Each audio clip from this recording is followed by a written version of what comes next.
Welcome to the PC Gaming Weekspot, your recap of the last 7 days in PC video gaming. My name is Colin Mahern, and joining me this week, to be honest, my heart is sick, and I am praying my family will be whole again with an act of kindness. I will pay $500,000 for his safe return. Oh, he's here! It's Matthew Castle. Hello. Am I meant to be Lady Gaga's dog? You are meant to be Lady Gaga's dog. Yeah, a darker one, but I wouldn't use this if her dogs weren't found safe and her... Oh, that's good. That's nice to know. I wouldn't have used this if her dogs had been brutally slain. And to be fair, her dog... Was it? I think he was just a dog walker, was also shot. However, again, he's in hospital and he's recovering, so that is good. And I thought it would play to your, you like animals, Matthew. So, yeah. I'd say yet another reason why it's a terrible idea to have a dog. Why? Because but cats can be stolen. Cats can be... Yeah, but you don't go out walking them. No one's going to shoot me to steal my cat. They could just steal it. I know it'd be miffed, but they could just steal it. True enough, yeah. With a dog walker, there is the dog walker to deal with. Yeah, a little bit trickier. You have to try and get past the human being as well. Whereas cats, independent souls, they could just be walking around the place and you could just pick them up and go. I'm not sure I'm into the idea of humans having to act as bodyguards for their dogs. Surely it should be the other way around. Well, especially humans who aren't acting as bodyguards for their dogs. They're acting as bodyguards for somebody else's dog. This man put himself in the line of fire for dogs that weren't even his. I'm sure he was compensated greatly, though. So, good job, fella. This is where he gets fired for not protecting Lady Gaga's dogs well enough. That would be a diva power move. Aside from celebrity news, we do also talk about video game news here on the PC Gaming Weekspot. Sometimes. Before we get into the bigger news stories of the week, Matthew, I will ask you to turn to your side, grab that little news crank of yours and open that gob, because I have some information snacks for you. Info snacks for his gob. So, a quieter week, I feel. Maybe a quieter week than last week, but we now have confirmation of when the next Steam Game Festival is happening, between the 16th of June and the 22nd of June. And I think slightly differently to the last couple, these it'll feature completely new demos, so no repeats, which is good. And it's a good way to spend what will definitely be the UK's final week of lockdown, because everything is going to go to plan and nothing will happen. So, I never know what to do with those Steam festivals. They have so many games. There are so many demos. I find I just don't know where to start. And so I just end up not doing any of it. Yeah. I just sort of freak out and go, no. Bang on, that's exactly what I do. I go, there's so much choice, I can't choose. So see ya, I'm going to go off and watch telly instead. But if you're interested, now you can put that in your diary. In other exciting patent news, after all the Shadow of Mordor chat from a few weeks ago. Sounds like an oxymoron, surely. EA have filed for a patent, and it's been granted, that allows people to stream games while they download. So the other clients like the Xbox One, or I think Battle.net does the same as well. You'll be able to play portions of the game while you're downloading, but this just sounds like you can get cracking from the word go. So more patents, terrific. That's good. An excellent ecosystem. In news that will disgust some people, Vampire the Masquerade Bloodlines 2 won't be coming out in 2021. Paradox said last week. So this is after they cut ties with the narrative lead and narrative designer and creative director last August. They've now said that they're not going to be working with the developer of, what was the developer of Bloodlines 2, Hardsuit Labs. In a statement, Paradox said, quote, "We have started a collaboration with a new studio partner to finish work on the game. This has been a difficult decision, but we are convinced that it is the right way forward to do the game justice." Deary me, Matthew. That game. I mean, it's true. I'd say it's true to its roots, in that it's this big kind of cursed thing. Yeah. But hopefully it'll be true to its roots in that eventually there will be a version of this which is beloved. Fingers crossed. I mean, it's hard to see that right now because of just how muddled it all is, but you know. It's weird though, because you know, when we saw this at Gamescom in 2019, it must have been. Yeah. Like, it had big problems. It had some way to go, but it was, you know, a thing. It was, it was a game. You could see it. When they put that trailer out last year, the one with the Christmas music and the syrup, that was great. I felt like everyone was suddenly like, oh yeah, I'm kind of behind this a bit. Yeah, I mean, you know, I imagine we'll get a big expose breakdown from old Scoops himself at some point. Probably, yeah. In other kind of like, you know, talking about games that maybe development hell is a little bit strong, but, you know, troubled development perhaps. The Gamer website, The Gamer, reported on some alleged dodgy practices at Dying Light 2 developer Techland last week. So this was based on 10 separate conversations they said they had with both current and former staff. And these members of staff said that the management team doesn't listen to new hires. There are homophobic slurs when they're used when giving feedback. And this all results in high staff turnover. And, I mean, this is the kicker maybe for the staff. Some sources said that it is difficult to put in complaints at the company because the head of HR is the CEO's wife. So, not great. Classic. That was quite similar to one of the Ubisoft studios, had the same deal. Yeah. That seems to me like if you are a wrong'un, like surround yourself with family. Like a really good way, a really good trick, a good life hack for any wrong'un managers out there is to install your other half as the head of HR. Yeah, not great. Not great. I mean, it's not ideal, but it's when it then comes out, it seems like a particularly like malicious power play, doesn't it? It does. Actually, I suppose like just a little. I think it was the CEO. Did you see the picture that he had hanging on his wall? That I think also people were like iffy with, and understandably, it was a giant. I think it's a giant photograph of a leopard sitting next to a naked woman, and the guy at Techland was just like, you know, I appreciate the art or whatever, and it's like, yeah, I don't know, it just seems very kind of like megacorp kind of like villain to have this piece of art there, and also intimidating people. I remember I worked in an office once where there was like I don't even know what you described their department as, but they were sort of like slightly like admin-y type stuff, like slightly like a trio of slightly older women. I mean, probably I'd say like, you know, coming up on 60, maybe. Okay. And I remember in their little room, you had to go to their little room to ask them for various, you know, whatever, stationery, things like that. And they had a huge picture of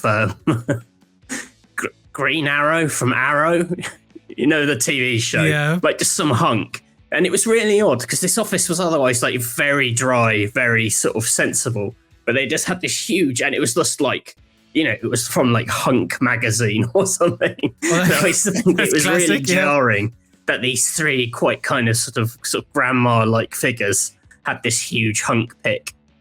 Maybe they were quite bawdy when nobody was looking. You know. Well, I imagine so. And finally, as spotted by Reset Era user Rusty, newly filed documents from the Board of Los Angeles Convention and Tourism Development Commission list that E3 2021's live show is cancelled. The documents also note that the ESA are working on getting E3 up and running for 2023 and 2024. 2022 and 2023. So basically, it's kind of, it's full on digital, like everyone did last year. I don't know. This just goes back to like, are we? I don't know what purpose does E3 serve, especially in a global pandemic when they can't put on this big massive stage show where all people from media, development, PR, blah blah blah can meet and deals can be struck. It's quite a strange thing, really, because in the absence of these physical shows, it felt like last year everyone was scrabbling to put together like a digital offering. Yeah. And this year, most people can bet on there not being another physical gathering. So I imagine we're going to get like a slightly more polished version of that, like the second round of Jeff Keighley's Summer of Games, all that kind of stuff, and our own. We did our own digital. Gamer Network did its own digital events and things like that. But I wonder if, like, I'm sure we will go back to physical events eventually after this. Yeah, so it's like a weird thing. It's like, how much do you like invest in these all singing, all dancing digital things when you know that they won't necessarily be the focus next year? Yeah. Well, we'll see. I don't know. As I say, come the end of June, apparently the life is going to go back to normal. That's what BJ tells me anyway. I'm just looking forward to not having huge game announcements delivered from Phil Spencer's wife's office.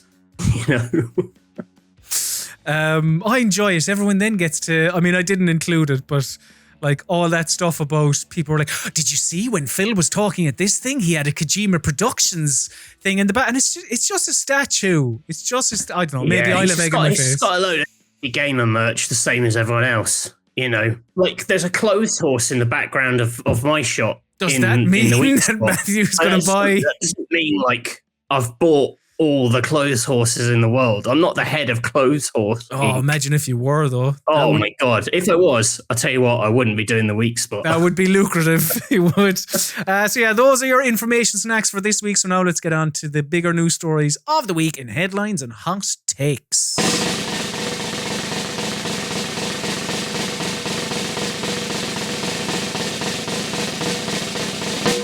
Yes, headlines and hot takes. I'm smiling because I do forget that the intro to headlines and hot takes is just a drum roll. And maybe for audio listeners, maybe I'll add an audio clip of somebody, Hugh Edwards, introducing the news, saying top stories or something. I don't know. I'll see. But anyway, this is the part of the PC Gaming Weekspot where we discuss the bigger news stories of the past week. And it's something we mentioned, I suppose it would have been last week, would it? Or would it have been the week before? But it has been confirmed. EA, bang, put down the hammer. Anthem is done. We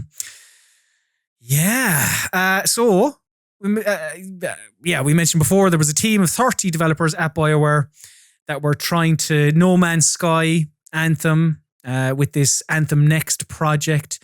But they're not going to be doing that anymore. Executive producer Christian Daly, they made the announcement on BioWare's blog last week saying, quote, in the spirit of transparency and closure, we wanted to share that we've made the difficult decision to stop our new development work on Anthem, aka Anthem Next. We will, however, continue to keep the Anthem live service running as it exists today.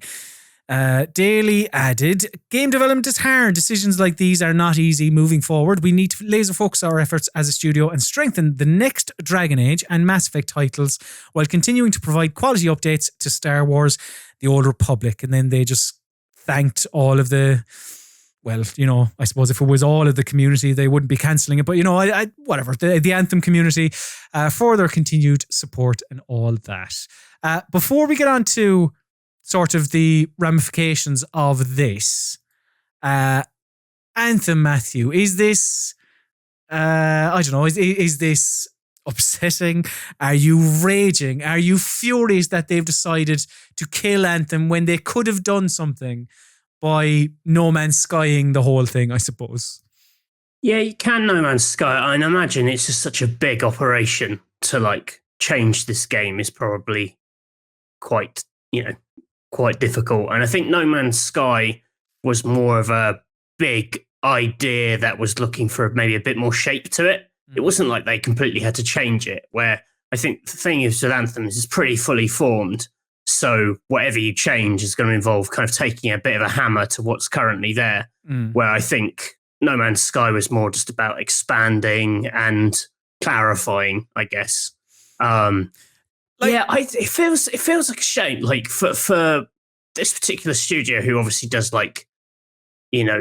world building is such a big thing they do, and the kind of structure of the thing and the setting of it. It wasn't a bad setting by any means. And it's meant to be a base for like all these stories that were going to be told.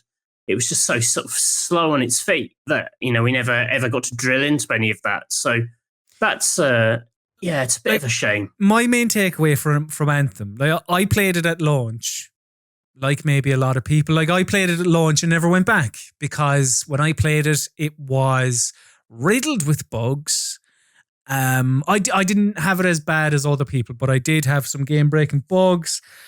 My character, when flying about the place, would just start going absolutely mental. And I'd have to reboot. And as well, it was just a little bit boring. Like I could see the basis of something good. I think I've said on this podcast before, like the Iron Man-iness, it had something there, but it's just like even the story was just a bit lackluster. The characters were blah. Yeah, it didn't really, like, I suppose maybe that's why EA have decided to not No Man's Sky it, because how do you No Man's Sky boring characters? Like, that's not a technical thing. That's like let's rewrite the story, let's do new dialogue, let's whatever. You give them all funny hats, you speed up their dialogue by like a value of 2, so everyone's Alvin and the Chipmunks is, yeah. To say everyone's got squeaky voices. That instantly, that's in a more interesting world. You're like, what's the deal with this? I'm in. I want to know. Yeah, totally. So like, it is a shame, because it's always a shame. Like the BioWare, very talented developer, and they've put years into this Anthem, and it's just kind of, I suppose at this point they're like, we'll just take the L. What are we going to do?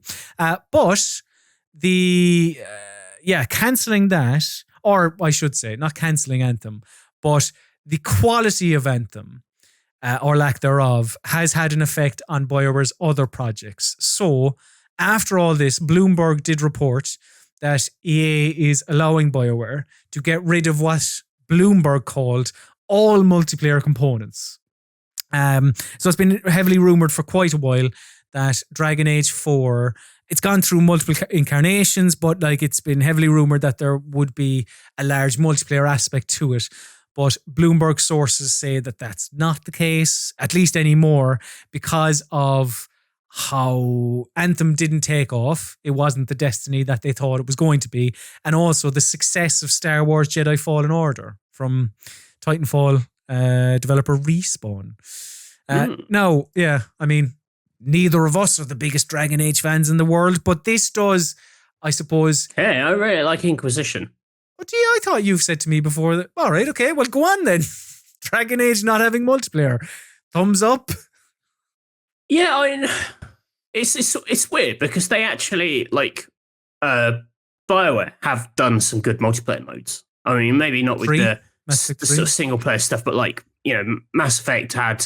Yeah, there are big fans of Mass Effect 3's kind of horde-like mode, I guess. Huge fans of it, in fact.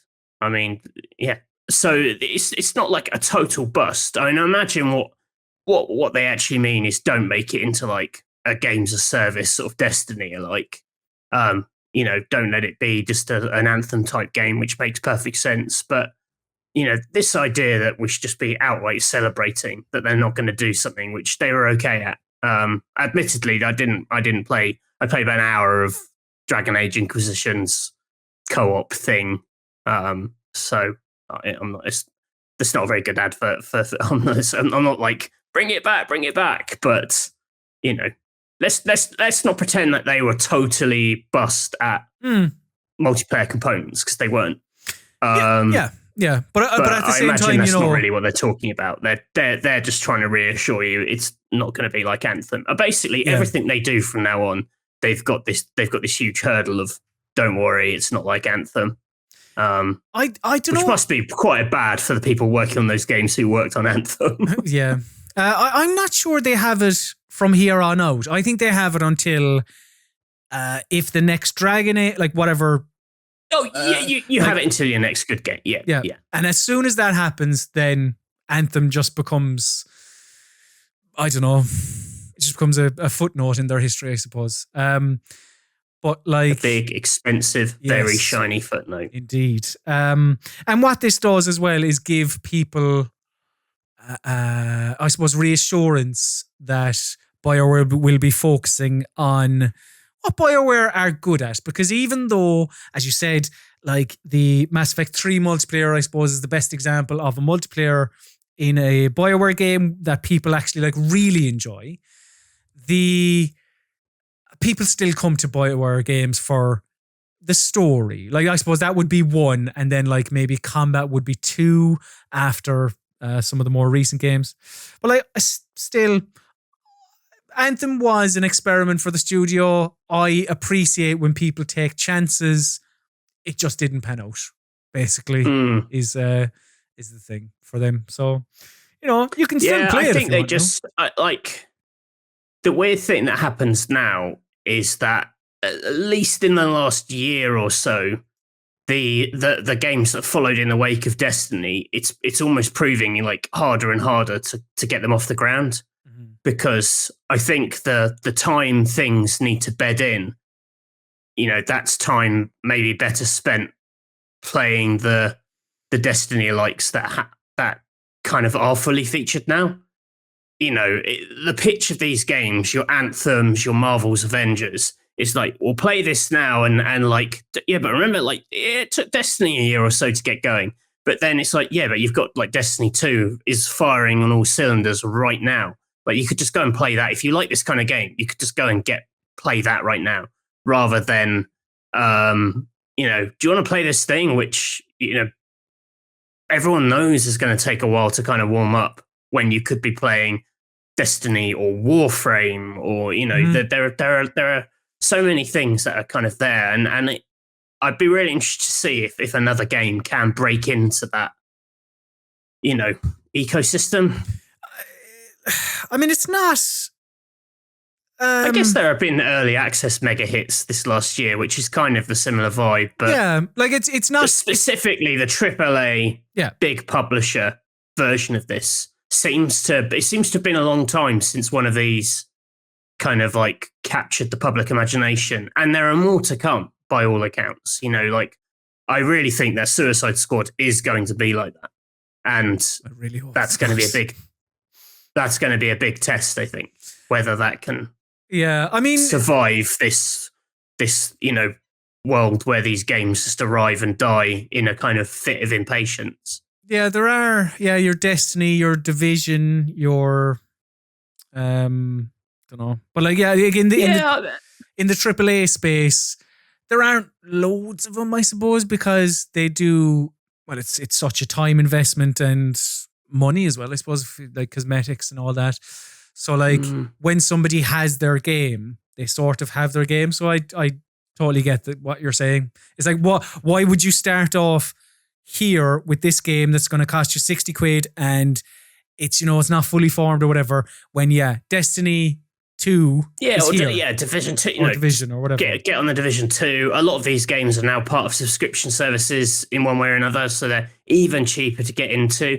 Like, the idea of picking Marvel, like, if you were going in completely fresh, you know, you hadn't played any of these games, the idea that you'd pick an Anthem or a Marvel's Avengers over Division 2 or Destiny 2, I just don't.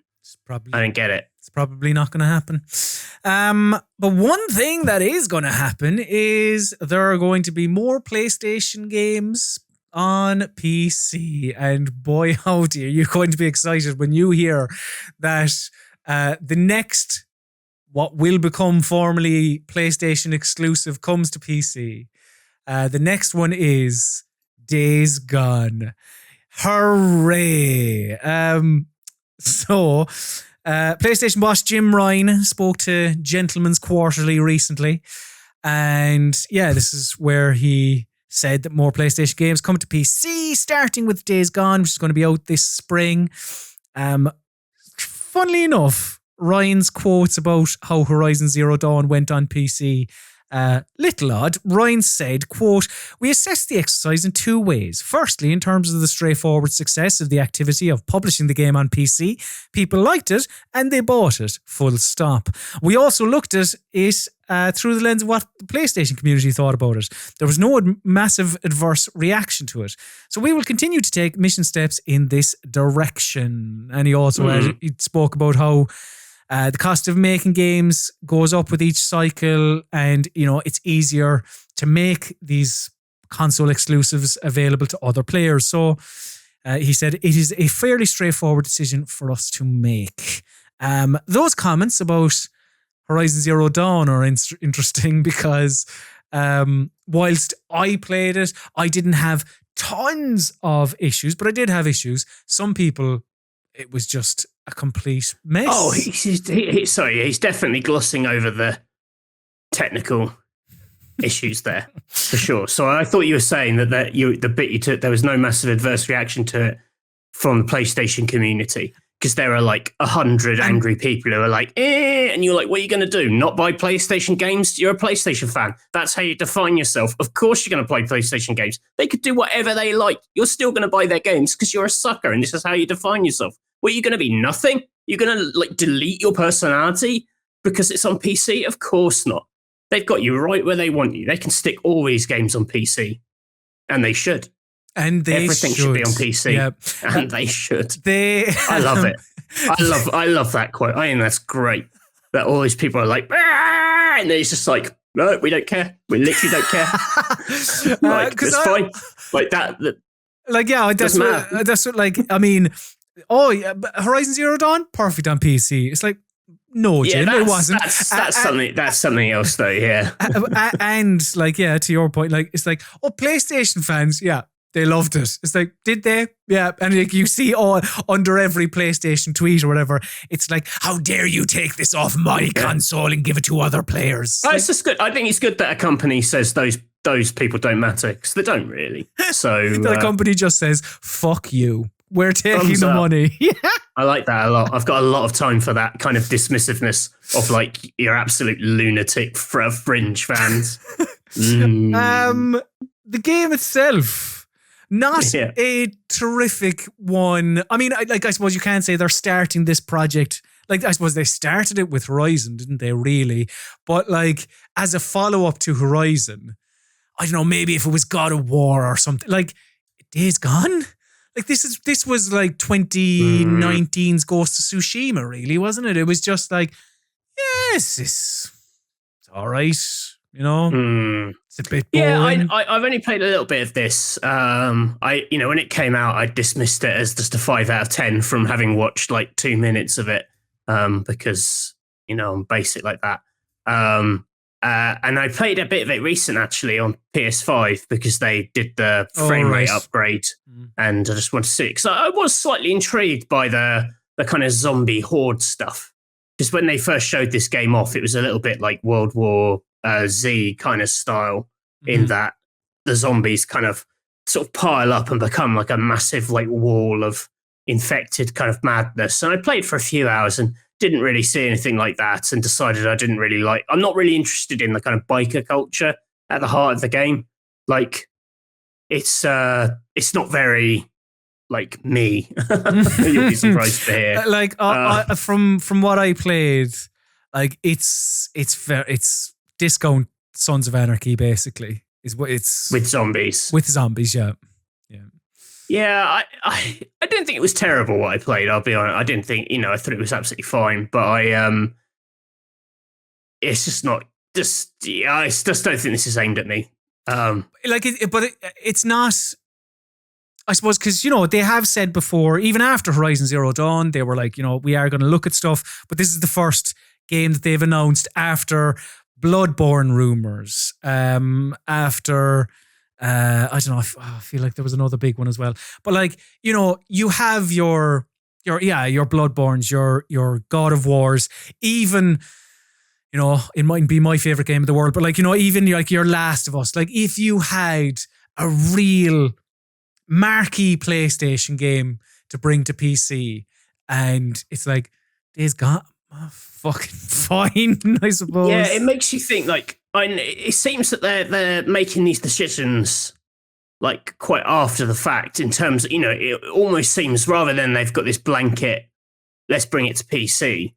You know, they're going, it's a question of like finances versus sort of like harming your core kind of PlayStation stable of games, I guess. This to me, you know, this was a big game, but it wasn't big like a Naughty Dog game or whatever. So I can understand them wanting to like fill the coffers, get an extra squeeze of it from PC. Maybe they don't need to do that with God of War and Naughty Dog. Yep. I mean, I hope they do, but I imagine they don't, based on like the figures and whatnot. Yep, that's fair, yeah. So maybe we're just going to see a lot of ports of things which were like fine, weren't like mega, you know, hits. Maybe we'll get like a Ghost of Tsushima or something. Hooray! Yeah, it's a little bit like that. I'd love them to do Uncharted 4. That's got some of the best looking locations ever in a game. I'd love to see those shiny 60 frames, 4K. Lovely. Yeah, no, that would be nice. I'd love that. We'll see. I mean, yeah, Days Gone, not terribly exciting, but it's a signal of intent, maybe, that like while the Xbox have blurred the lines many years ago now, it's like maybe PlayStation are on that route as well, where they don't necessarily see, they don't see themselves as being in competition with PC. And it's just another avenue for them to like kind of make more money, I suppose. So bit of Spidey, man.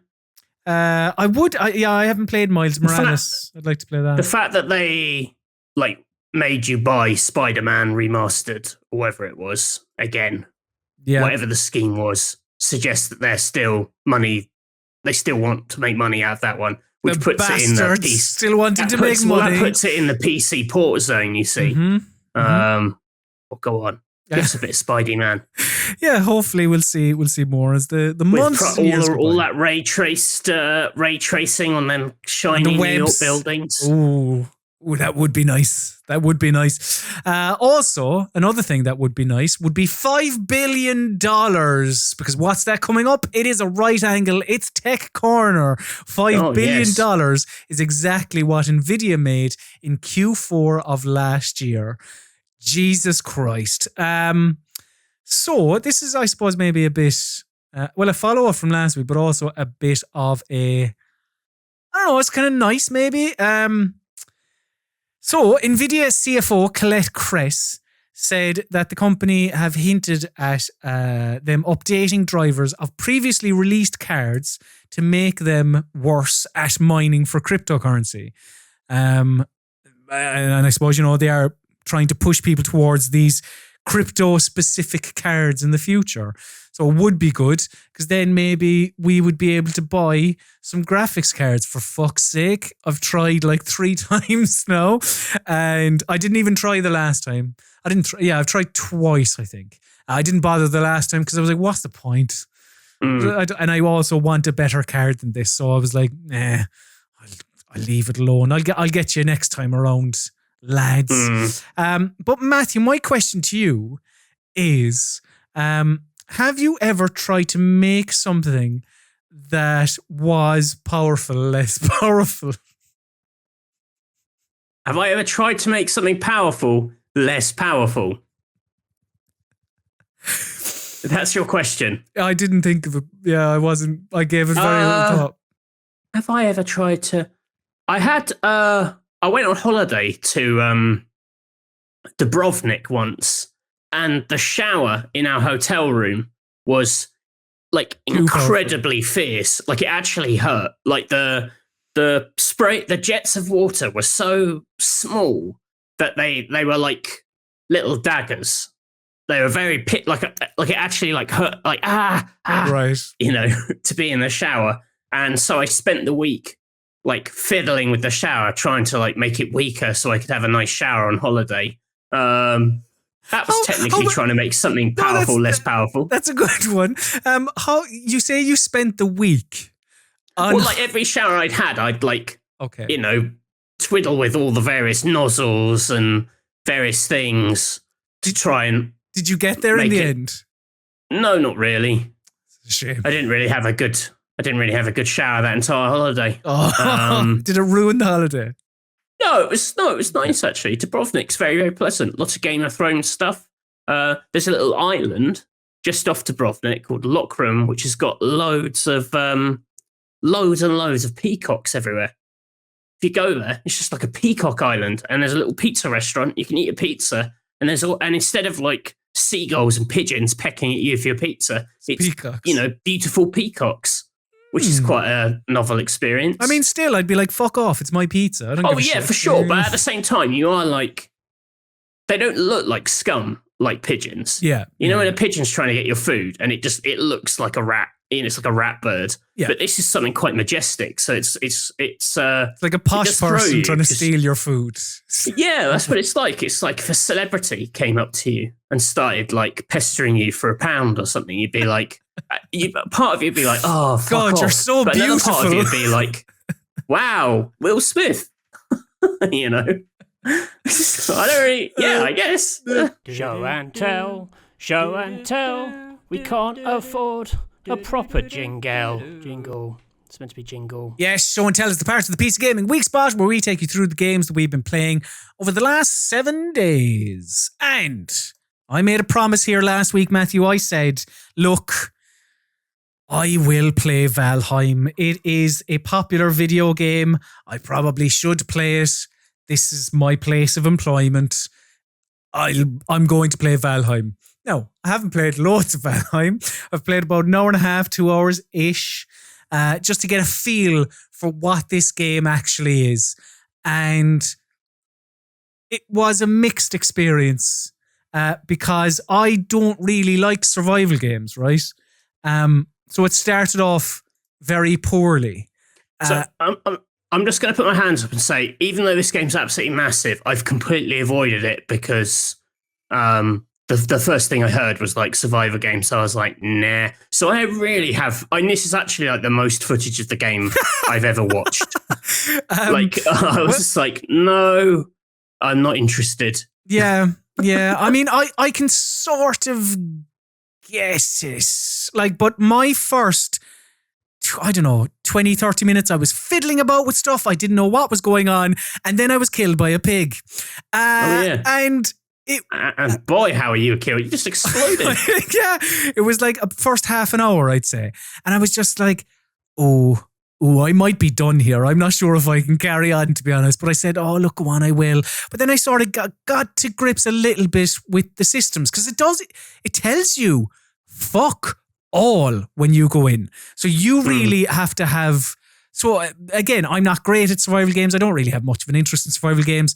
So a lot of nuances or whatever are sort of lost on me. So I was fumbling about for the best part of 3/4 of an hour trying to figure out what tool allowed me to do whatever I needed to do. But eventually I did get to grips with it and I built this majestic house, which was essentially just a little enclosure of wooden walls, grass flooring because, I like the natural touch on my feet in the mornings, and a bed. Do you not know how to cut the grass? No, I didn't go that far. As I say, an hour and a half, Matthew, 2 hours. But yeah, I sort of, I don't know, it's quite relaxing, I suppose. Except for when apart from that goblin exploding you. Except for when you die, because I was only part of the way through building my house when that goblin exploded me. But I was determined at this point to at least build a house. So I went back, killed that goblin, and picked up my stuff, a la souls or whatever, and then continued on building my absolute mansion of a house. Rustic, I'll say, or shit, however you want to word it. But it's quite relaxing, I want to say. It is just and maybe this is like survival. Maybe people will go, yeah, that's survival games, Colin. What are you talking about? But like just the act of, kind of going around the world, chopping up trees, collecting the wood, building the walls for the house, building the house, like all that. I suppose there's a process, and going through that process it's relaxing. It's relatively enjoyable. Like I cannot articulate how satisfied I was when I went to sleep in my bed, when I figured out all the things I needed to do to actually build a house, build a bed, put a covering over the bed, and just complete that first day. Because I was like, this is all, I don't know, just the processes aren't something I'm really used to, I suppose. I just wonder why this game, I mean, so I have some theories. Like, I think when I looked at this prior to playing it, I was like, God, it looks bad. It looks like a pretty poor video game. But when you actually play it, I think that's when you kind of recognize, like, no, this doesn't look like shit. It's going for, it's reminiscent of like PlayStation era graphics, I suppose, visuals. Which you do. There's no PlayStation games that looks as good as this. All right. Well, when I say PlayStation games, I mean, your memory of PlayStation games, like the character models, the objects within the world, they all sort of have that original Metal Gear Solid type of smoothed face, shadows in the face to show indents, whatever. So it has that. And I kind of welcome that vibe, because the majority of games, if they're trying to look old, will just look like something on the Mega Drive or the SNES. So to have something that is maybe a little bit more modern, that's it's something a bit different. But that is in contrast as well to like the gorgeous lighting, like the properly beautiful, when the moon is in the sky or the sun or whatever. Like it is, I think it's like really, really gorgeous. Oh yeah, and you asked me like why this game in particular? Why has this become so popular? Like maybe it's because you don't have to play PvP. You can just play PvE. So like when it comes to being a multiplayer experience, you and your pals can jump into your own server. You don't have to worry about some other prick coming along, killing, like a real world player coming along, killing you, taking your stuff. Maybe that has something to do with it. I never really know with these that this last year has seen the rise of like, well, maybe not this last year, and it's a trend that's happened before, but the kind of the phenomenon game that comes out of nowhere, suddenly has like 4 million sales or whatever. Everyone's talking about it, and then but it doesn't come from like, it like emerges very organically from like the player base and the community, rather than, here's this thing which is like critically acclaimed and then everyone goes nuts for it and buys it. They sort of defy, it's almost like a sort of flip of what usually happens. And then all of a sudden you read loads about it, and I never really know if everyone's going nuts for it and covering it loads because it's good or because it's big. And then they're covering it, makes it bigger, and it's this sort of self-fulfilling thing of it just keeps sort of feeding itself. And I always wonder what like the origin is. Normally it's like a massive streamer played it. So it's basically like one person with a big audience played something, it caught their imagination, it tickled them in some way, then their acolytes go big on it, and then all of a sudden it's big enough that everyone needs to be covering it, because that's what the internet does now. It just chases success stories rather than like trying to make them. And yeah, like as someone who's like outside of this particular thing, because I don't really play survival games, I'm not really interested in that. I sometimes wonder, like, is it good? Is it good? Or is it like now too big to fail? Because, the internet feeds off things being big. It needs big things, and if there's a big thing, they'll all swarm on it and make it bigger. It's very strange, because I have this, like, I'd say generally most of the games that have emerged like this haven't done it for me. Among Us didn't do it for me. Fall Guys didn't do it for me. but yet people are talking about it, and I never really know if it's actually because they want to or because they have to. And that isn't to say, like, if critics say it's good, it must be good. I'm not saying that at all. I just find it a very odd relationship with these sort of games that phenomenon grow games, fast. as you say. Yeah, like, because it has to come from it's coming from somewhere, and yeah, I don't. Sorry, random brain fart. Like, I am not any sort of authority on survival games. Yeah, I just don't. It's just not for me, as Theopathetus would say. And like, I'd be lying if I said that, like, in an hour and a half or 2 hours of this, like, I was bored. I certainly wasn't bored. I kind of got the core loop, or at least my core loop. Like, I didn't do much past what I did. I didn't go off and actually try and slay any massive beast or whatever. But I understood maybe a little bit why this is popular. Trying to figure out why it's as popular as it is a different thing altogether. Like, I don't honestly know. Yeah, like, maybe it's just like right place, right time. Yeah, I don't know. I just think it's weird that there's this tier of games which you're not entitled to not be interested in. Like, they're so big that everyone suddenly has to have an opinion and be interested in them. And I've just seen a lot of my peers who I don't actually think are into this talking about it in a way, like, just because they have to.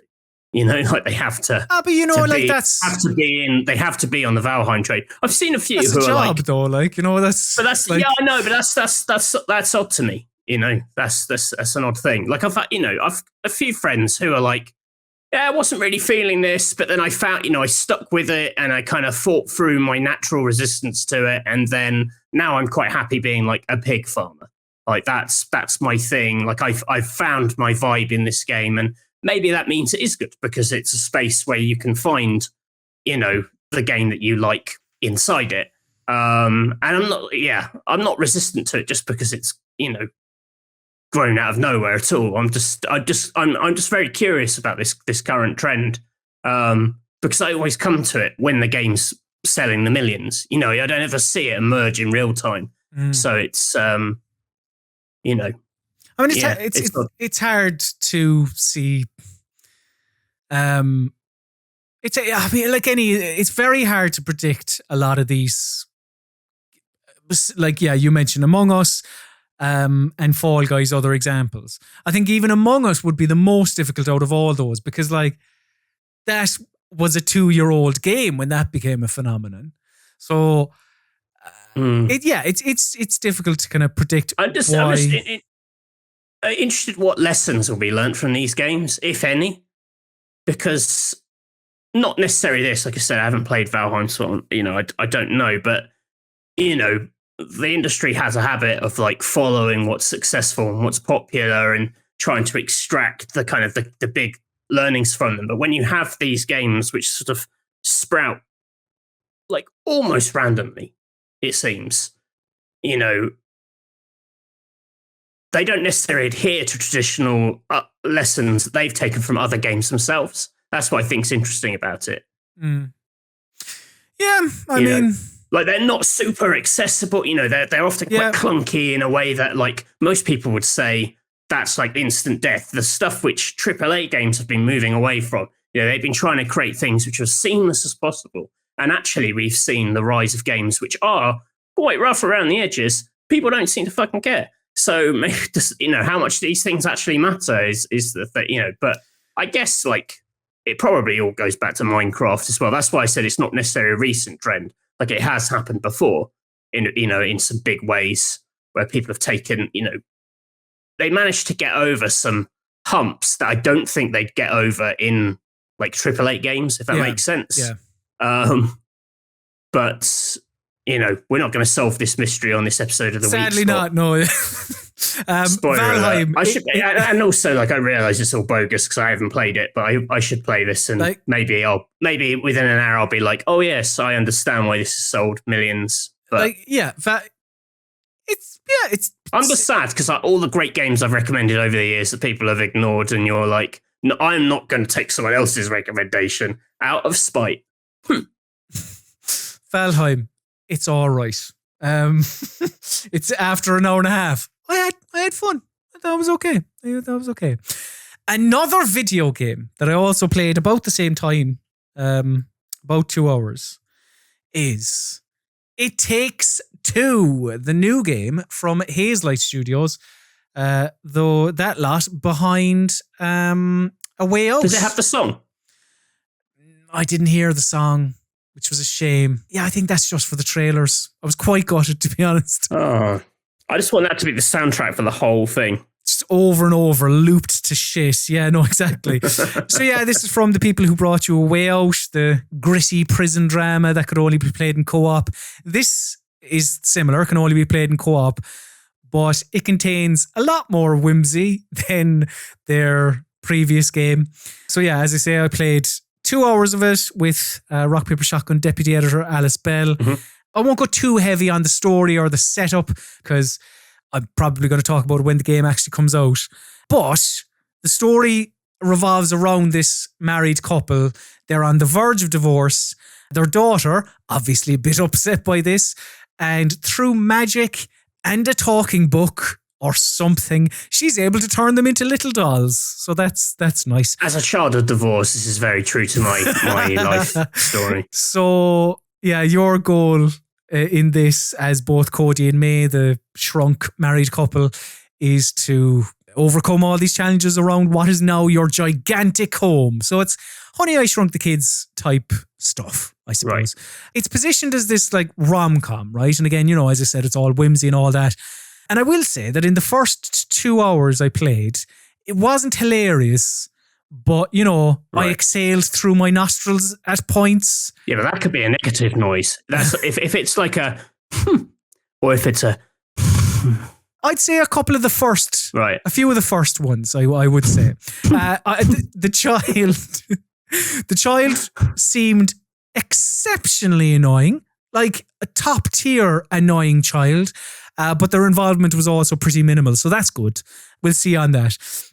But the game itself... Oh, I like that. Chucking a nail, that looks good. In each section, you're given weapons/jobs, and you must cooperate with the other person to progress. Standard, Are they distinct? Can they each do distinct things? Yes, as you saw there with the nail and the hammer, like that's the first section, which is centered on things in the shed of the house, and there are hardware bits and bobs everywhere. So like Alice, who was playing as May, she had a hammer that she could either use to whack buttons or platforms, while I, as Cody, I had these magic nails that I could shoot from afar at points in the environment. And they were, May used them to swing to other areas. There was a second section, which was in a garden, and in this section, you have to help some talking squirrels. Yep, just go with it. And they have to get rid of this wasp nest that's in a tree. And again, Cody has a nectar gun, which when shot, it sticks to things. And then May has this like matchstick gun. When that's shot at the nectar, it blows up. One of you can goop the wasps and the other one can blow them up. Exactly. And nice. This was only like the first 2 chapters, first 2 hours. But what it seems is that May is assault and Cody is support. Oh, that's good. So you see, my big problem with The Way Out was that for most of the game, I felt like the 2 characters could both do anything. And so it wasn't really a co-op game. It was just like a shooter or whatever. It never felt like I was absolutely needed the other person to do what they did. Or we were just playing a mini game together, which again didn't really feel like a co-op. It just felt like, you plus a bit of a nuisance. So the idea of like people being capable of specific things, that seems good to me. Yeah, like if you want to experience all that It Takes Two has, you will have to play it through it twice, because you can't swap guns. Like I could never give May, as Cody, I could never give her the nectar gun and she could give me the matchstick gun. That's not possible. If you're playing as this character, this is what you're going to be doing. So there is a clear contrast between the 2 characters and what they can do, which, as you say, is good. It's not like A Way Out where it's like, both of you can use guns. So yeah, there are variations as well to the formula and how you sort of interact with your weapons. Like that second example I gave where like, shoot the nectar at things and then shoot the matchstick gun to blow it up. Like here, if you're watching this in the footage, you could see I was using the nectar gun to like weigh down objects. The world reminds me a bit of Unravel. Oh, don't say that, Matthew, please. I don't want it to be like Unravel. I like Unravel. Yeah, okay, well then it's like Unravel. Yeah, like it is, like it's very sweet and very cartoony and very, I mean, as I say, like, it's Honey, I Shrunk the Kids. You're walking around this world that has been morphed by your eyes because you're tiny. Like the fact that, and magic as well, because at points you fight a magic Hoover or a magic toolbox. So it's not totally one for one. But I kind of guess, again, early impressions, but I do kind of get what Joseph Fares, fuck the Oscars man, was saying when he said he'd give $1,000 to anyone who said that they become tired of the game.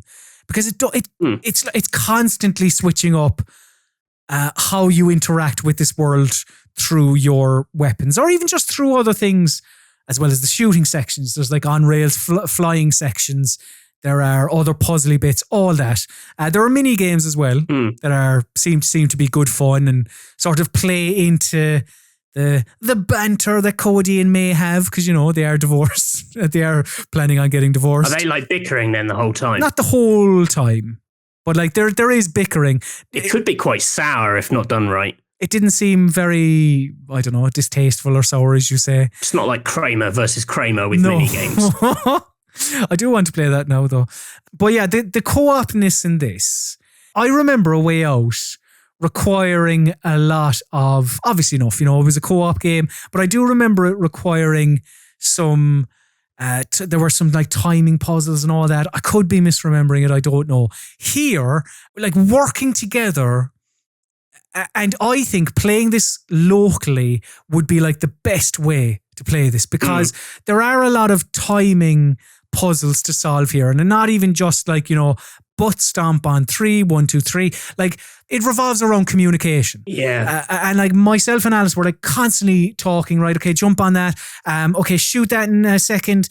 Yes, I know it's a co-op game. I know it's sold as a co-op game, but like, my God, this is a co-op game, if you get what I'm saying. Well, like, that's good, because like A Way Out, despite being an enforced co-op game, I didn't think was a very good co-op game. Like my big problem with it was that I thought it felt like 2 single-player adventures happening in tandem. Right. Which isn't what I want from a co-op game at all. This is a true co-op game. Ah, that's good. I love a good co-op game. I'm actually well up for this. Like as I gave the example earlier about weighing things down with the nectar gun, like you have to constantly be talking there, because if you you could revolve May around so much that she falls off, or there are these little fans that shoot up from the ground, and it requires, there's switches that you have to pull, and when you do, it turns them on and off, and again you have to just constantly be like, okay, turn it on now, turn it off now. It's all that communication, and when the game seems to be changing things as much as it does, again it sort of makes it fun, because you'll come into an area, I'm not saying it's fucking Krypton Factor or whatever, but like you come into an area and you have to try and figure out what the puzzle you're looking at is, how to figure it out. And it's good fun. Like, again, this is from 2 hours of play, but like, and I can't really tell what the story will be like overall, or if the story will be nasty. I don't think it will be. It is. I bet they'll get back together at the end. They probably will. It'd be a bit rotten if you spent this game, which is all about cooperating, and then at the end, it just ends with like signing the documents. really protracted court case. At the end of the game, you have to make the big decision over which of you gets custody of your child, and that's it. And you're like, well, that's bleak. A quick time event. This is about how bleak divorce is. That's what this game's actually about. In some ways, I would admire that bravery. All right, yeah. Well, life is unfair, and that's just shit happens. But yeah, I'm quite positive on this. I think it could be quite good. Could be quite good. Like, when's that one out? That is out on the 22nd of March in my head. 22nd or 26th. Oh, well, it's a March game, so it gets bonus points for just being a game that happens in March. Oh, dear. Yeah. God, slim pickings in March. It's time for Mystery Steam Reviews. Yeah. Yes, Mystery Steam Reviews is the part of the PC Gaming Weekspot where I, Conor Mahern, and he, Matthew Castle, test the knowledge of one another via Steam reviews that are a mystery. The rules are as follows. Both I and Matthew bring 3 Steam reviews to the MSR arena, but we omit the name of the game associated with each review. Our opponent must correctly guess the game attached to each review. 1 correct answer equals 1 point. While both of us have 90 seconds on each MSR, we both also have help in the form of 3 lifelines. These lifelines can be used at any stage during battle and also pause the 90-second timer. Each lifeline, however, can only be used once, and they are as follows. Question, where the hot seat haver gets to ask a yes or no question. Second opinion, where a second review is given to the warm chair sitter. And genre, where the genre of the game is revealed to the one with the warm arse. Just makes sense. So this week, Matthew, we ran another poll on youtube.com/rockpapershot asking the people what they would like us to test each other on. And they were given 4 options, and overwhelmingly, they said test each other on games that feature product placement. So that's what we've done. Quite a hard category, I think. Yeah, I didn't really think it through when I gave it as an option. Then I was like, oh shit. So you're the one to blame. So it is, just games that have advertising. Makes sense. But it's like products that you can actually buy or watch or whatever, consume in the real world. It's pretty straightforward. Matthew, would you like your very first Mystery Steam review? Hit me up. Played it on PlayStation. I didn't expect to replay the entire game again on PC, but here I am. Good things. Tons of hunts, world exploring and loot to acquire. Enemies are diverse and a blast to fight. Bad things. Loads of fetch quest, hunts, etc. with no meaningful substance. Story, even with the PC version, it's disjointed and not fleshed out well. A meaty one from Brymach.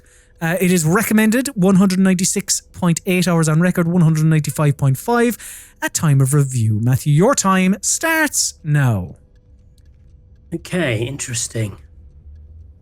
Hunts. Hunts, I mean, that's such a specific word. That really puts me in mind of Monster Hunter World, which I know has had, sometimes has Japanese tie-ins where it's like KFC and you're like the colonel and you get to hunt like a piece of fried chicken or something. But I don't know if that appeared in, I don't know if that was like a Monster Hunter World thing. Hunts. I'm playing on PlayStation, then on PC. That works with Monster Hunter World, because that works that way. Could be Death Stranding, which has got, obviously Monster Energy drinks in. Quite a key bit of product placement. But I'd also say that it hunts doesn't really work with that game. You don't hunt things. There's lots of fetch quests. Listen, I'm just going to have to say Monster Hunter World for this one.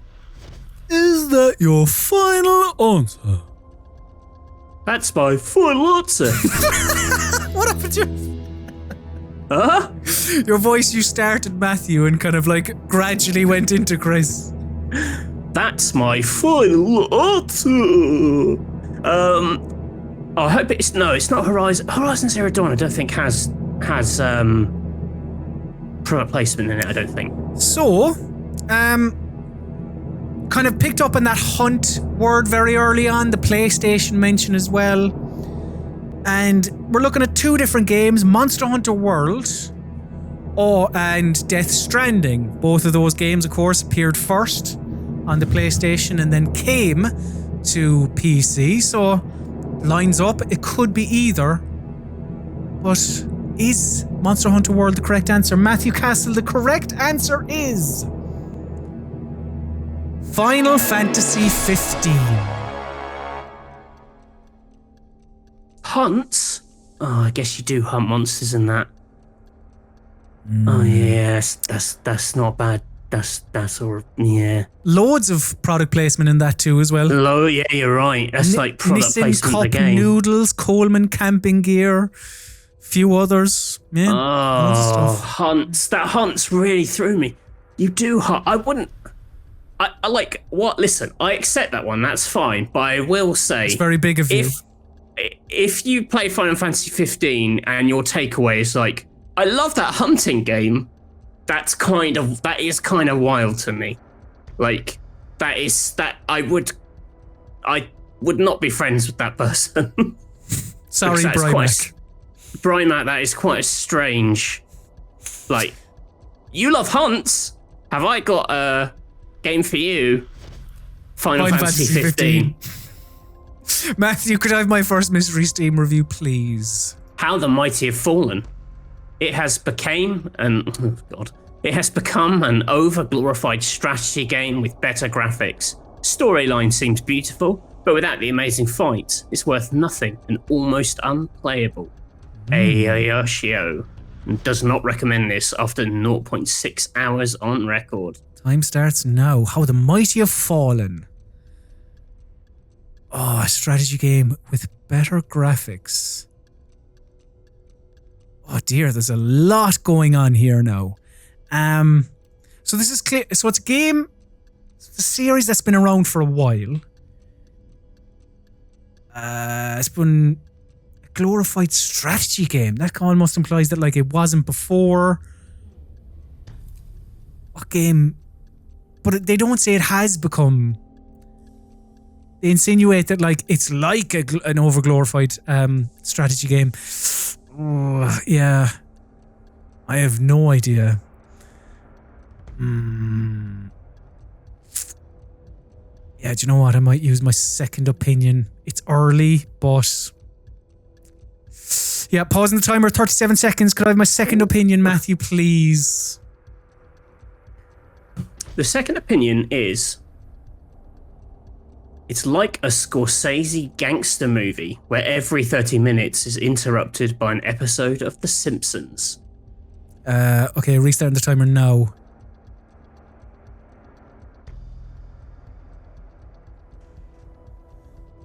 Maybe Quantum Break? Maybe Quantum Break. The Scorsese movie. But like, you know, interrupted by an episode of The Simpsons, like maybe if someone's saying like, oh, the story is so laughable and whatever. I think Quantum Break. Gangster movie. I mean, Quantum Break. Look, it's all I have. Fuck it. Quantum Break. Is that your final answer? Yeah. Quantum Break. So let's take a look at this initial review. Could Quantum Break be described thus? It has become an over-glorified strategy game. Storyline seems beautiful, but without the amazing fights, it's worth nothing and almost unplayable.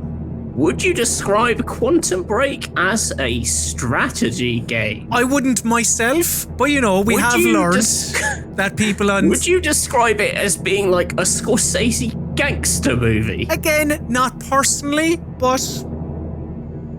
The correct answer is...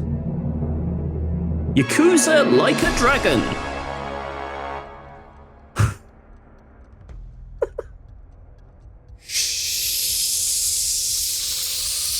Yeah. Shit. See, that's like a gangster movie. That's like and it is literally the game which is a gangster movie. I must admit, glorified strategy game, that is a shit review. Like, that is someone who doesn't understand what a JRPG is. But I thought you might get it from that. I thought you'd definitely get it with the second opinion. I don't understand broken up, I suppose, sub-stories. See, I was just thinking of, like, when it said an episode. Yeah, no, I understand the logic. I just zoned in on, like, breaking it up with an episode of TV and then said Quantum Break for some reason. Shit. Oh, well. A lot of good product placement in that game, though. Yep. No, there is indeed. Matthew, your second Mystery Steam reviews is as follows. I expected it to be a deep psychological experience, but instead I found it as a movie cut into pieces that you trigger when walking from place to place. After 26 hours, I'm being told what to feel and to do, but without the liberty to interact. Really disappointed, since I love deep, meaningful games like Soma. And that's from Inri. It is not recommended. 28.8 hours on record, 26.9 hours at review time. Matthew, your time starts now. Interesting. See here, the instant jump is, again, Death Stranding. Because that is a movie cut into pieces you trigger when walking from place to place. I feel I'm being told what to feel and do, but without the liberty to interact. I love deep, meaningful games like Soma. I think Soma's just you're just trying to distract me with the inclusion of the word Soma there. Soma being, a bit of an infamous game in Mystery Steam reviews. Hit me up with the genre of this. Okay, we're going to pause the timer. 57 seconds. As Matthew uses his genre lifeline.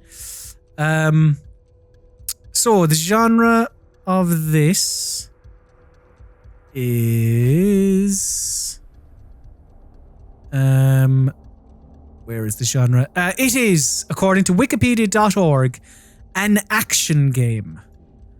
This game is an action game.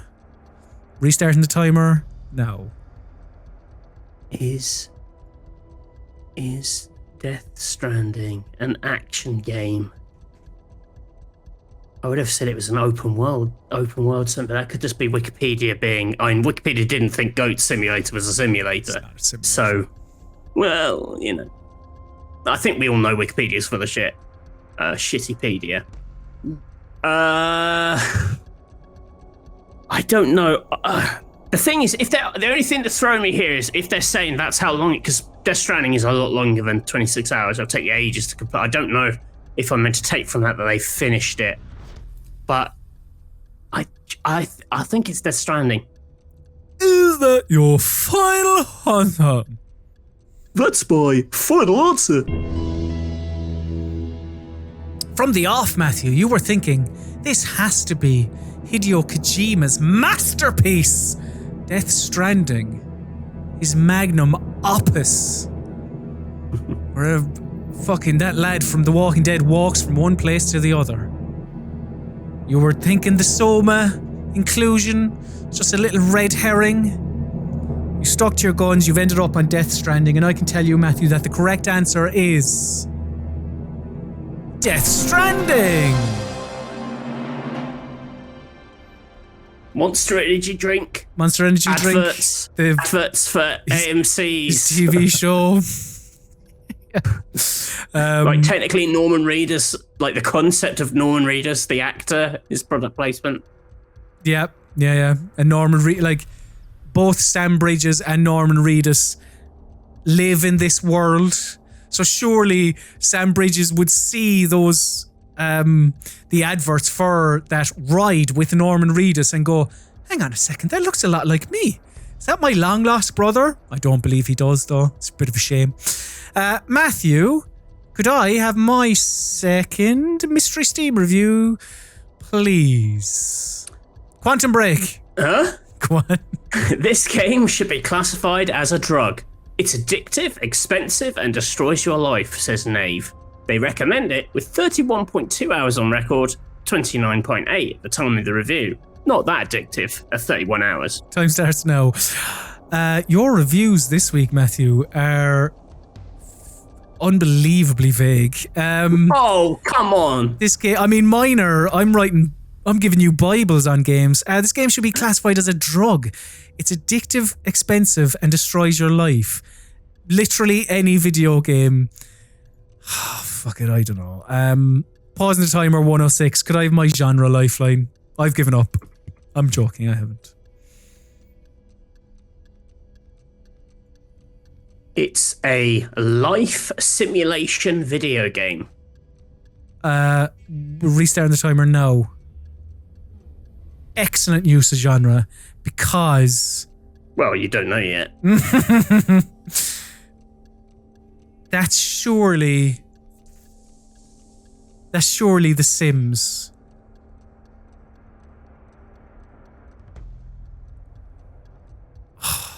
This is where you're going to catch me now in a technicality. I don't know what Sims games are on Steam and what aren't.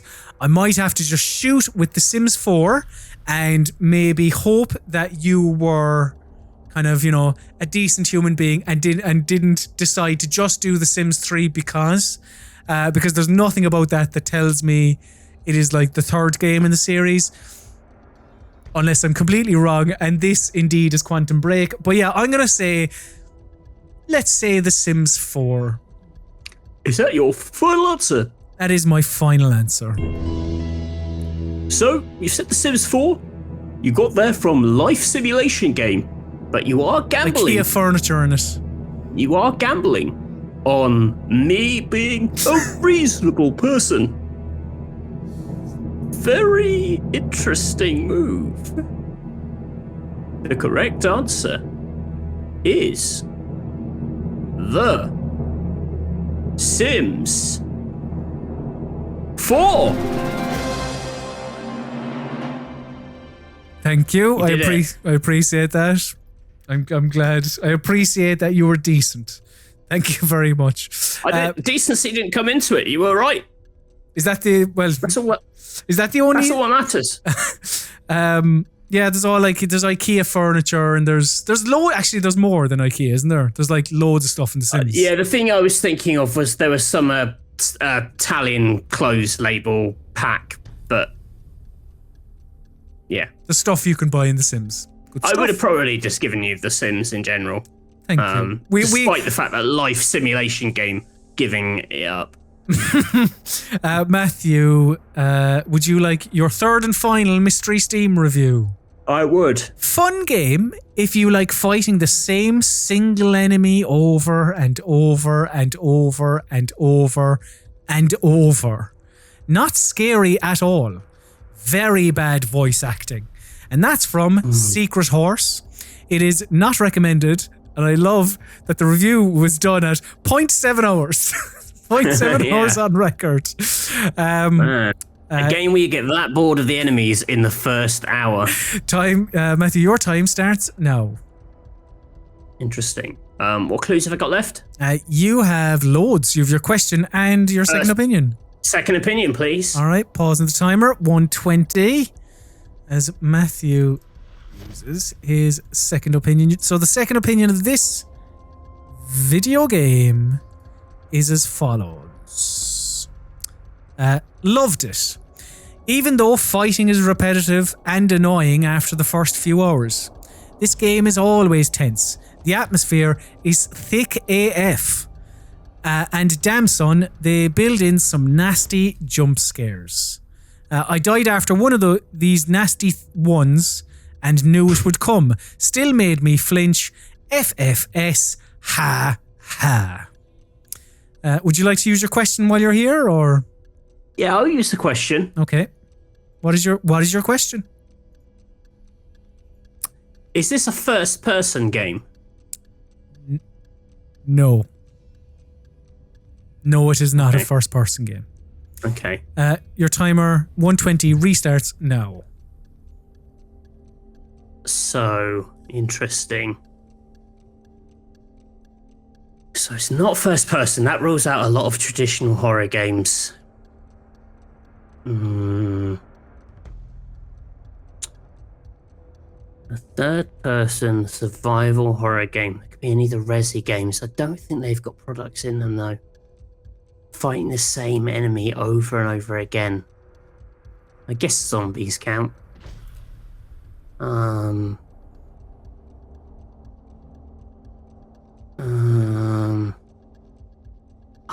It's that thing you're trying to think, like, because in researching this, like, there are only about 20 games that really jumped out, so it's kind of got to be one of those. So it's like, which of those was it?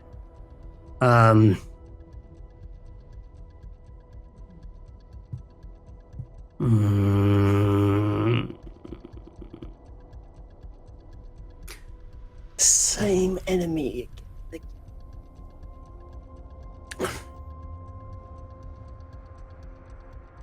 seconds. I'm gonna say Alan Wake. I'm gonna say that. I'm not like, I will just say though, I'm not entirely comfortable with it because it's odd that they're like bad voice acting, so I thought that game had good acting in it. And I don't really remember it being jump scares per se, but you did fight like shadowy people quite a lot if I remember correctly, so let's say that. Okay. This one threw you a little bit, even after using both the second opinion and the question. You're thinking, right, okay, bits of horror, third person, and right down to the wire, you've decided to submit Alan Wake as a guess. Still not confident though. Still, clarified your reasons for Alan Wake and almost apologising for giving Alan Wake as a guess, Matthew. Well, I can tell you that the correct answer is Alan Wake!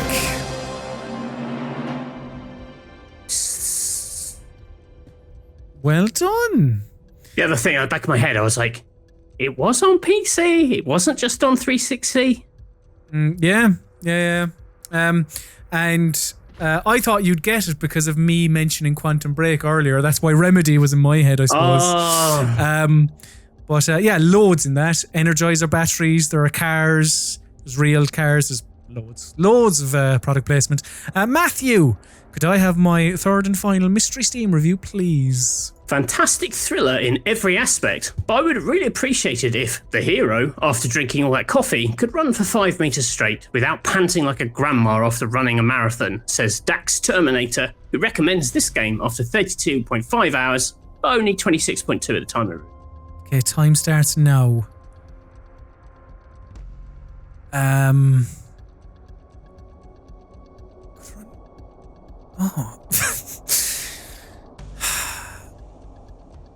Oh, Jesus. A fantastic thriller in every aspect. But the main person cannot run or something. After drinking all that coffee, I mean, that could be Alan Wake. He drinks coffee, doesn't he? Obviously, the famous one is Deadly Premonition. I have no idea if there is product placement in Deadly Premonition. What question could I ask? Unless you were playing a very good game there with Alan Wake. Maybe you were playing the game. You might have been playing the game. I am going to pause the timer 21 seconds. He does. He sits down at his little... so my question is this a... I mean, I want to ask if it's Alan Wake, but I'm trying to... Is this a third-person game? Is this a third-person game with like horror? Just because I don't want you to say no, with horror elements. Is this a third-person game with horror elements? Yes. Okay. Yes. All right. Okay. Restarting the timer now, because I know I just said that you wouldn't classify, and yeah, I wouldn't classify it as a horror game. I think I'm gonna say Alan Wake. But if it is Alan Wake, you did a very good job there of making me think that you hadn't picked Alan Wake. Alan Wake. Is that your final answer? Yeah. So it's an interesting one. Alan Wake has already come up today. I explained to you earlier, I didn't even know if Alan Wake was on PC. You also suggested Deadly Premonition, in which a man drinks a lot of coffee and has horror-like experiences. True. The correct answer is Alan Wake. Yes.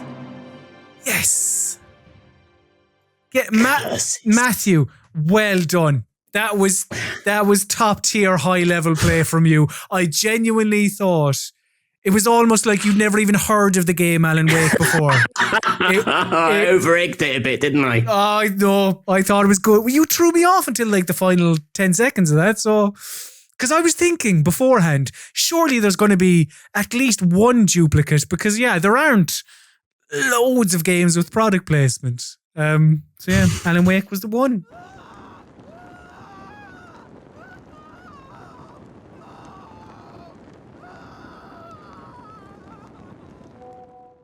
Yes, Burning Questions is the part of the PC Gaming Weekspot where a man screams because he is on fire, which introduces this, Burning Questions, where, we take your feedback. You can contact us at any stage throughout the week.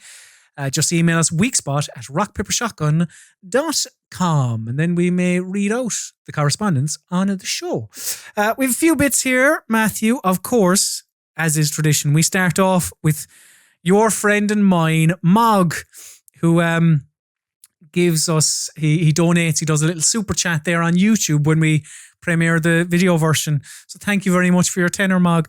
You're a lovely person. Mog asked, if video games journalism was outlawed, except for Jeff Keighley, what would be your second choice profession and why? Great work as always, chaps.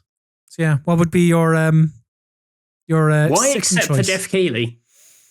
I'm guessing Mog is just saying, Jeff is the only one who's allowed, even though he's not a journalist now. He'd switch careers. He would become the sole video games journalist. I don't know. I'd become a Jeff Keighley hunter. Ooh. Just so that the thought, if that's going to be the last taste of games journalism, I'd rather wipe it from the world. I would. If I can't have it, no one has it. I would probably, if it was outlawed, I don't know. Maybe I would have focused on like audio engineering or something like that because I like audio. Or maybe it must really break your heart to be doing this with me with the world's shittest mic.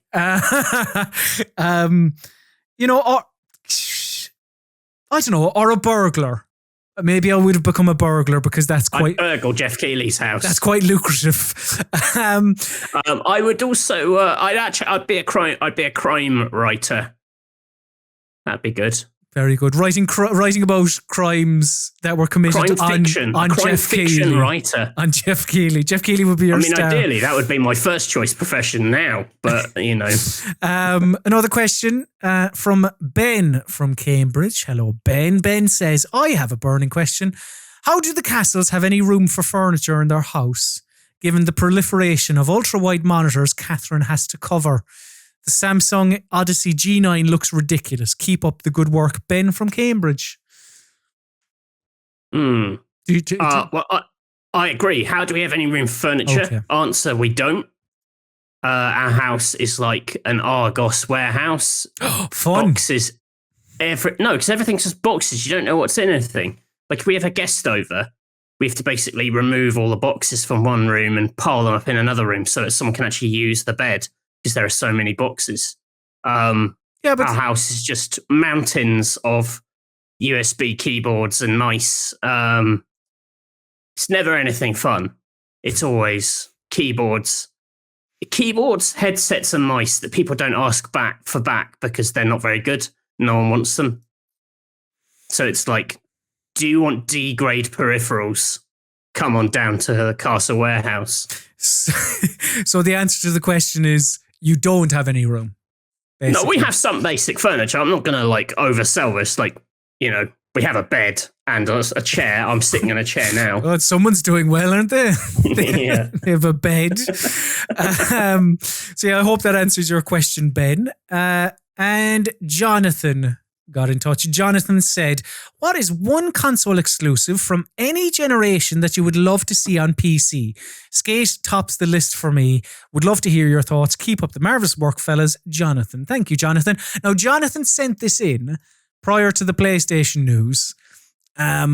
So I don't know if that changes your mind, whatever. But yeah, one console exclusive from any generation, anything. See, like, I feel if you're taking a console exclusive and you're moving it to, or you're porting it to PC, like, you're porting it to PC because you want, that 4K, 60 frames, gorgeous, unbelievable, high fidelity. Whereas, like, I could say, I don't know, James Pond, and like that would be, sure. That's what you'd use, your one No, wish. but hang on. I'm saying I could say that if I wanted to. Or what else is a game? The iToy. Like, I could say, but like in reality, my real answer would probably be, I suppose, God of War. Like the reboot God of War, 2018 God of War. Like, I think that is an absolutely fantastic video game. I adore that video game. So, like, to play that in, I suppose, on a PC where it's just like all fancy graphics, blah, blah, blah, looks, sounds amazing, that would probably be it. Yeah, I suppose. Or I don't know. Yeah, I don't know. Matthew, have I stalled enough? Do you have a console exclusive? Zelda Breath of the Wild, easy. Like 4K, ultra frame rate, ultra wide monitor. So when you come out on that plateau at the start and you look and it's just even more Hyrule. Yeah. Okay. Nintendo make the best first party games in the world. So basically anything Nintendo.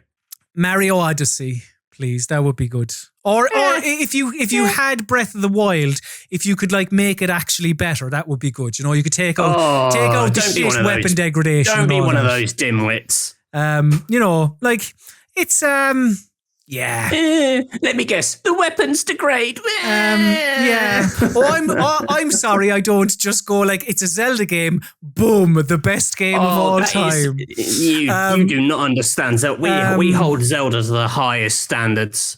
We. Zelda Who's fans. we? All right. The Zelda fans. Oh dear. All right. Okay. I'm going to call it there. So unbelievable. What a sour note. What a sour, dumb note. A very sour note to say that you would pick Zelda Breath of the Wild of all the video games. Do you want one of the best games ever made? Even better, of course. Say it's Mr. fucking James Pond over here. Actually, yeah. Do you know what? I changed my answer from God of War to James Pond, please. That would be good.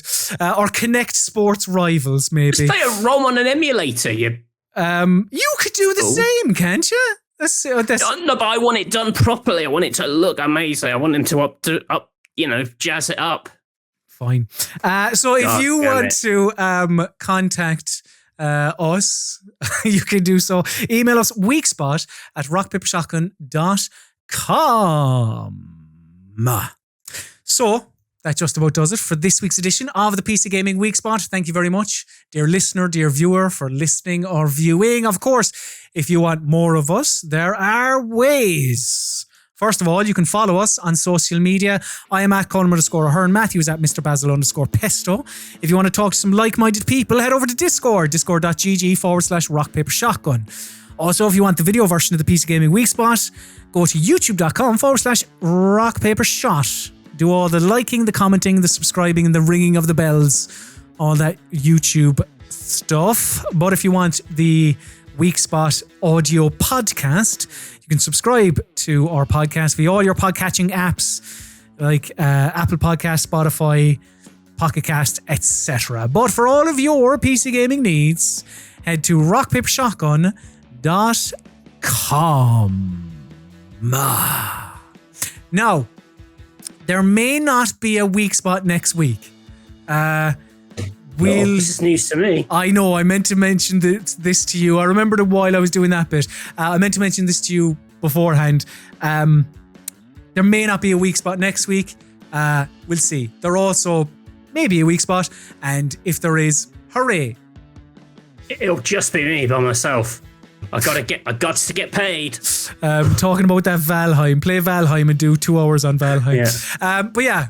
Anyway, we'll see you next week. Maybe we might see you the week after. We'll see. But now it is time for my least favourite part of the show. This is the part of the show where we bid the listener, the viewer, adieu. So say goodbye, Matthew Castle. Goodbye. And say goodbye, Colin Mahern, Sloan. Go forward.